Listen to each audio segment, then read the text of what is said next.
Стара облека, мајци, фармерки, тренерки, јакни, па дури и обувки, од сега ќе се фрлаат во текстилни контенери, кои ќе бидат поставени на повеќе локации во општина Кисела Вода.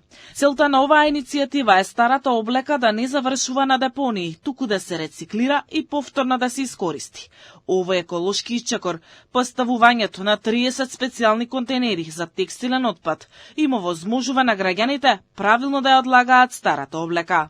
15 во првата група ќе бидат лоцирани пред местните заедници во општина Кисела Вода, а останатите 15 ќе бидат лоцирани во втората група пред училиштата и градинките.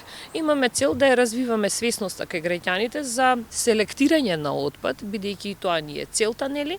Градоначалничката вели дека во фокусот на нејзината работа е да се подигне свеста кај граѓаните и да се унапреди хигиената и чистотата на општината. Луѓето и отвореноста што ја имаат спрема останатиот свет, како функционира одговорност спрема отпадот, и тие истото го бараат и кај нас да го има во Македонија.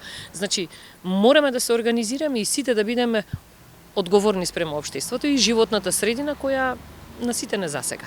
Граѓаните велат дека конечно ќе имаат соодветно место каде можат да ја остават старата облека, наместо да ја чуваат дома или да ја фрлаат во обичните контенери.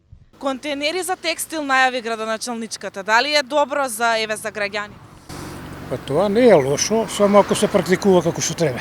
Ако се расипува па бетер, тоа е свеча. Што луѓето таква култура имаат. Да, тоа е да.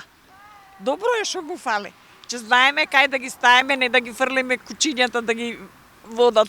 Па ќе ги стават, што ќе правиме? Дома пуни сме, да ти кажеме един камион има да се напуне роба. Ја носам, си соберам и ќе однесам. Ке што треба. Сега ќе ја складирате во тие текстилни контенери? Да.